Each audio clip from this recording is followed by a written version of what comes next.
Bonjour, on va voir dans cet exercice comment on calcule l'intégrale curviligne d'un champ vectoriel dont le rotationnel est nul, ce qu'on appelait des champs vectoriels conservateurs.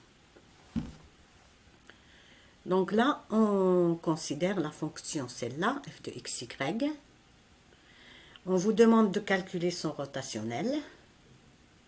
Et après, on va calculer l'intégrale de f sur deux courbes différentes.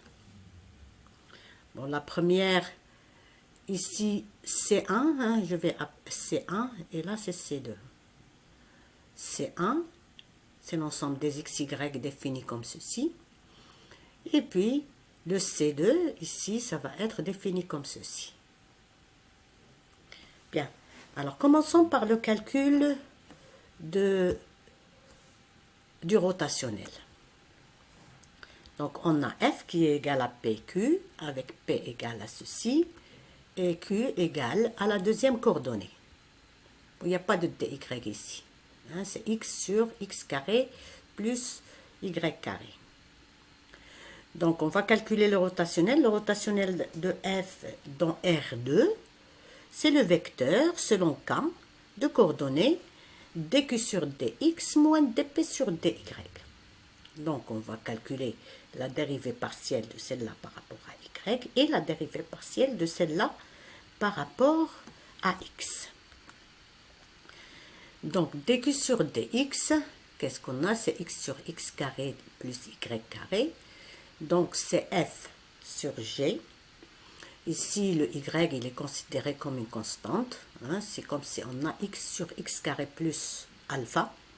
F', g. F' ici, par rapport à x, ça fait 1. Hein, fois g, x carré plus y carré. Moins f fois g'. Et c'est quoi g'? Ici, la dérivée par rapport à x, c'est 2x. Puisque ça, c'est une constante par rapport à x. Sa dérivée par rapport à x, c'est 0. Donc, ça fait moins 2x carré sur le quotient au carré. Et là, on calcule, donc ça nous fait ça. On fait pareil avec p, donc la dérivée par rapport à y. Donc là, c'est encore de la forme rapport de fonction f sur g. Mais là, c'est en y, c'est x qui est constante ici, considéré comme constante. Hein? Donc, c'est comme si on a moins y sur y carré plus alpha. La même formule de dérivation.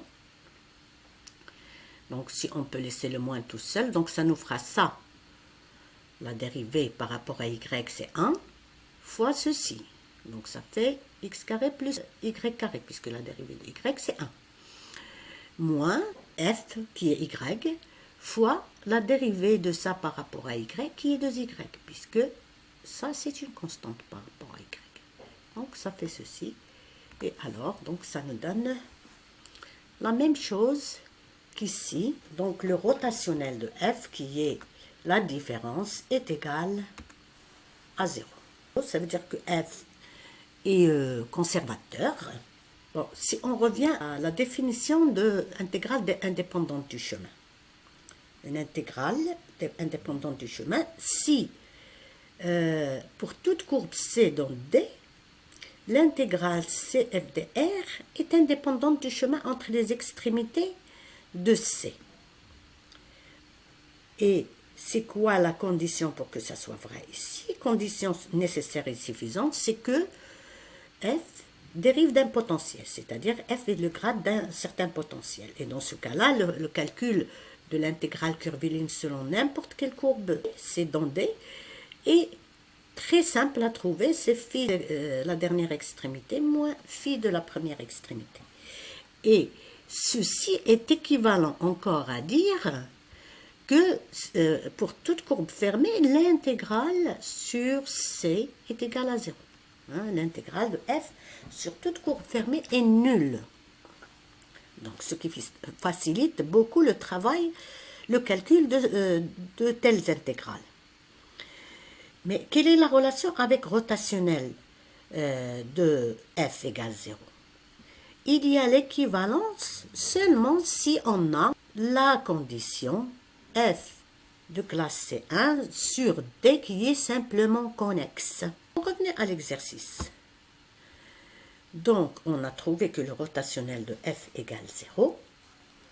Donc, ce qu'on peut dire, c'est que f va dériver d'un potentiel sur toute partie simplement connexe de R2. Et si on revient, f, c'est ça, elle est définie sur R2 privé de 0, 0. F, elle est de classe C1 sur R2 privé de 0, 0, parce que dans le cas où x égale 0, y égale 0, p et q ne sont pas définis, donc f n'est pas défini. Et donc là, même si le rotationnel de f est égal à 0, on ne peut pas dire que f dérive d'un potentiel sur R2 moins 0, 0.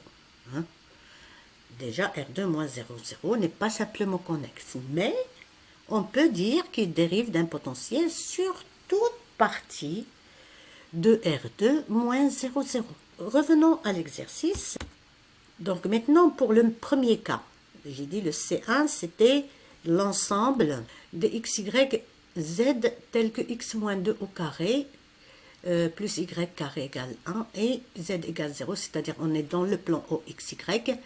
Et ça, c'est l'équation de quoi? C'est l'équation d'un cercle. X moins a au carré plus y moins b au carré égale à r carré. C'est l'équation du cercle de centre AB et de rayon R. Donc là, le 1, c'est 1 au carré.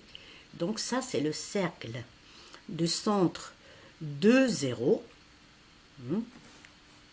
Le point de coordonnées 2, 0 et de rayon 1. Le point 2, 0, il est là. 2 pour l'abscisse et 0 pour l'ordonnée. Donc, il se trouve sur l'axe des x. Il est de rayon 1. Hein, donc là, ici, c'est 1 et là, c'est 2. Le point il se trouve ici. Il est de rayon 1. Donc, ça fait ce cercle-là. Donc, en fait, ce cercle, on peut le plonger dans un domaine comme ceci. Il n'y en a pas un seul, il y en a plusieurs. L'essentiel, c'est que ça ne passe pas par l'origine et que ça soit simplement connexe. Et le rotationnel de f, elle est égal à 0 ici.